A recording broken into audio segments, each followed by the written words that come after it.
Hey, what's going on?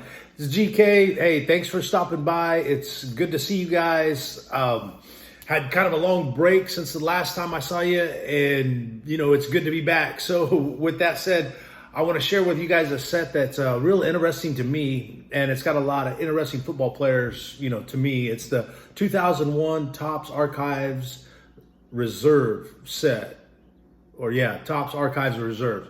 Anyway, nonetheless. I'm going to turn the camera around. We're going to get to looking at these cards and let you check them out, and then we'll talk about them then. All right, so we're back, and here is a box that I got in the mail late last week. Hadn't really had a chance to go through it a whole lot other than, what I talked about, the 2001 Topps Archives Reserve football cards. And basically what these are reprints of,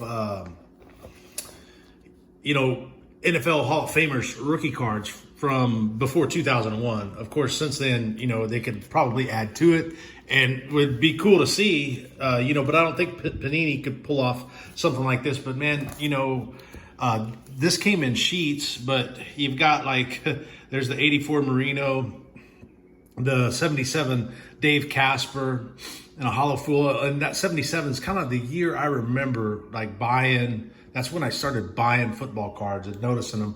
Deacon Jones, I saw one of these slabbed with a hard autograph on card. Beautiful card, auction ended. But anyway, here's just some greats. You got Doug Williams, Richard Lane, Dick Lane, I believe that's Night Train Lane. Don Maynard, of course, you got Barry Sanders, the Topps traded version, Bubba Smith, Too Tall Jones. And this came, they came in sheets. What the hell? I couldn't complain at some of these cards. Here's the Otis Anderson and the Ozzie Newsome. Both pulled, several of those guys ripped them out of packs back in the day. You got your Steve Young. And what's cool about these is they've picked some really iconic, not only players, but top sets that they've redone. And everything, man, it's just, there's not enough I can really say about them. There's your 81 Phil Simms, Raymond Berry, of course, Roger Staubach, the 82 Ronnie Lott. It's a real nostalgic set, especially for me. I remember pulling some of these cards. There's a Rosie Greer. I've been searching for a Rosie Greer of any kind to complete my, fearsome foursome lineup, and now that does that. So that's cool. You've got the 83 Marcus Allen, the 76. Man, I love the 76 Topps with the football like that. Whenever I see Topps Archives or something like that, and the backs are real clean. But when I see this Topps Archives, I love the modern players with that card layout right there, and then the backs, of course, they're all clean. I haven't really studied a lot of these. I've only known about them for about a year or so. I come across some of them, and there you go, Chuck Foreman and Eric Dickerson, Harold Carmichael, Frank Gifford, Gail Sayers. So I come across them, and I don't even know. I think maybe like a YouTube auction sale, something like that. And I picked some of them up, and I kept some. I listed some. The ones I listed did really well. And so I started looking at them time and time again. There's a Billy Sims. And, so I seen these. John Unitas, wow. Kellen Winslow, Lawrence Taylor. That's one of my favorite cards for sure.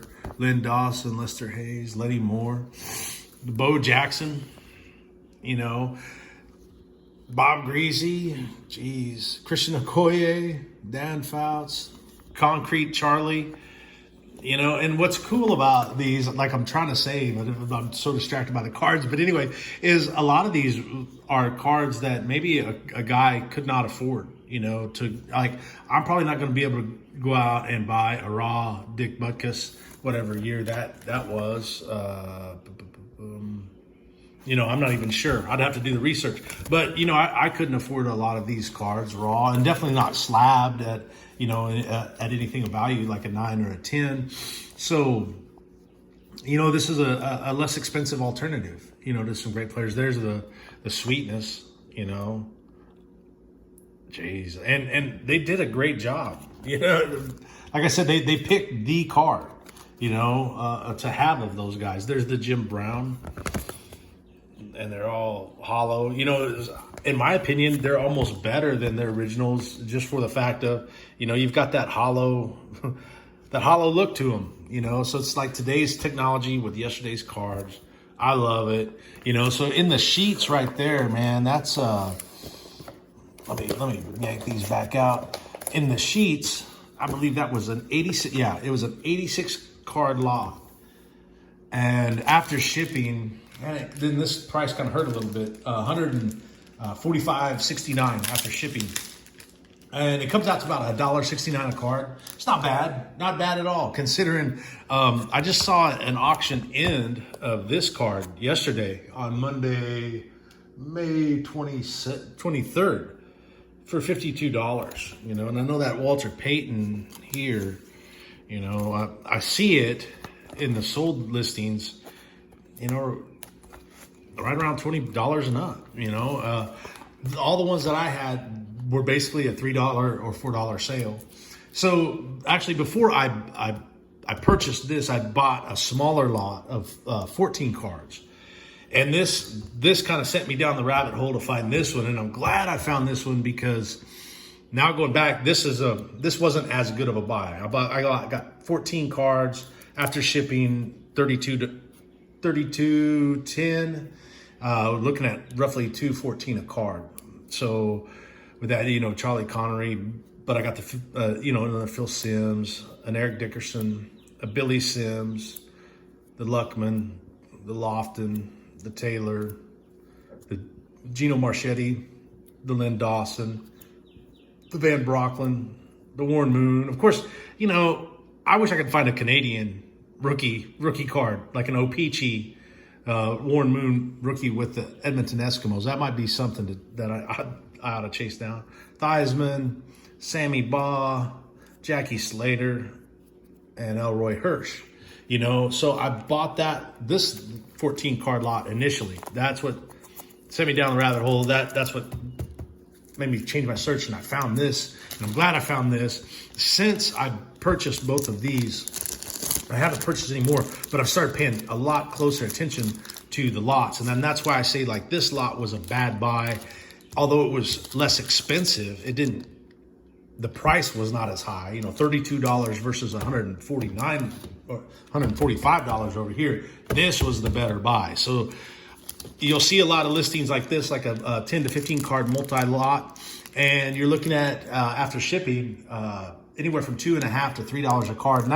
There's not very much margin left there, but if you can find, a bigger block at a greater price with some bigger names too, and a lot of people will build a stack around a certain key player.